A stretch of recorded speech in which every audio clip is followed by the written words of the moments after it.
Bonjour et bienvenue. Aujourd'hui, on va décortiquer ensemble un sujet de santé publique absolument majeur, l'hypertension artérielle. C'est une condition hyper fréquente, mais qui est souvent en fait assez mal comprise. Allez, on plonge directement dans le vif du sujet. On va commencer par cette question parce qu'elle est cruciale. Pourquoi ce surnom un peu inquiétant, le tueur silencieux? Eh bien, c'est tout simple. Dans l'immense majorité des cas, l'hypertension ne provoque absolument aucun symptôme. Rien.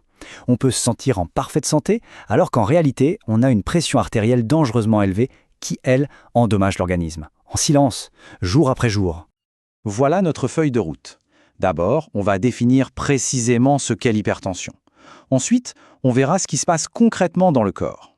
Puis, on s'attaquera à la complexité du diagnostic, on regardera la stratégie de traitement moderne et on finira bien sûr avec un résumé des points essentiels à retenir. Parfait, on attaque la première section. Pour bien comprendre l'hypertension, tout, mais vraiment tout, commence par les chiffres. C'est un langage universel en médecine et dans ce cas précis, c'est la clé de tout.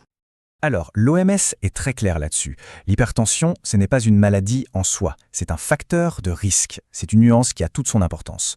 Le seuil à mémoriser, c'est 140/90. Le premier chiffre, 140, c'est la pression systolique, c'est-à-dire la force quand le cœur se contracte. Le second, 90, c'est la diastolique, la pression quand le cœur se relâche.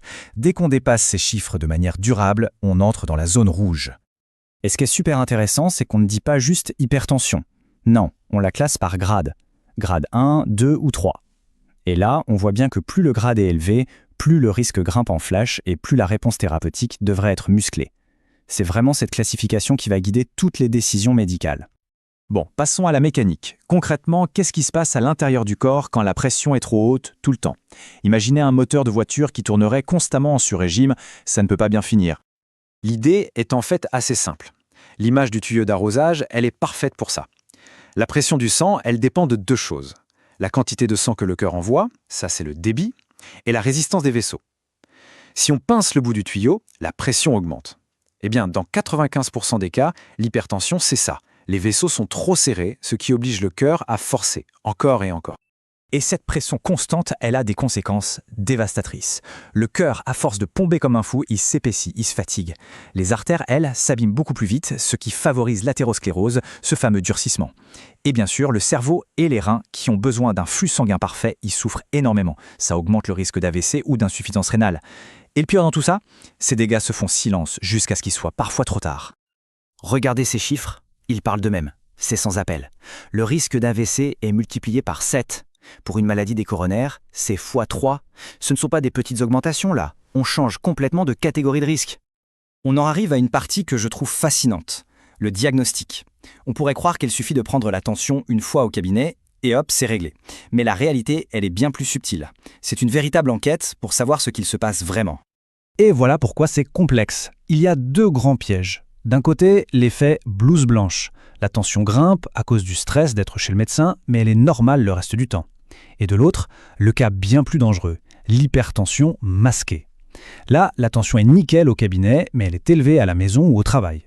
C'est un vrai piège parce que le risque est bien là, mais on peut passer complètement à côté du diagnostic. Donc logiquement, les seuils pour poser le diagnostic ne sont pas les mêmes partout. Au cabinet, on a notre fameux 140/90. Mais à la maison ou avec une mesure sur 24 heures, on est beaucoup plus strict, les seuils sont plus bas. Ça montre bien une chose. Une seule mesure, surtout en cabinet, ça ne suffit pas pour avoir une vision claire. Alors, comment on fait pour bien mesurer à la maison? Il y a un protocole tout simple. C'est la règle des 3. 3 mesures le matin, à jeun, avant de commencer la journée. 3 mesures le soir, au calme, avant de dormir. Et on fait ça pendant 3 jours de suite. C'est la moyenne de toutes ces mesures qui va donner une image vraiment fiable de la situation. Allez, on passe à la solution. La bonne nouvelle, c'est qu'aujourd'hui, la stratégie de traitement est super bien codifiée. Ce n'est pas un casse-tête, c'est un plan de bataille très clair, étape par étape. Premier point qui est capital. L'objectif du traitement n'est pas le même pour tout le monde. On personnalise surtout en fonction de l'âge. Chez les plus jeunes, on va être un peu plus ambitieux, on vise plus bas pour maximiser la protection sur le long terme. Chez les plus de 65 ans, on vise une cible un peu plus haute. Pourquoi? Pour trouver le meilleur équilibre entre le bénéfice et le risque d'effets secondaires, comme les chutes par exemple. Et voici le plan de bataille en question. La base de la pyramide, le socle, c'est pour tout le monde.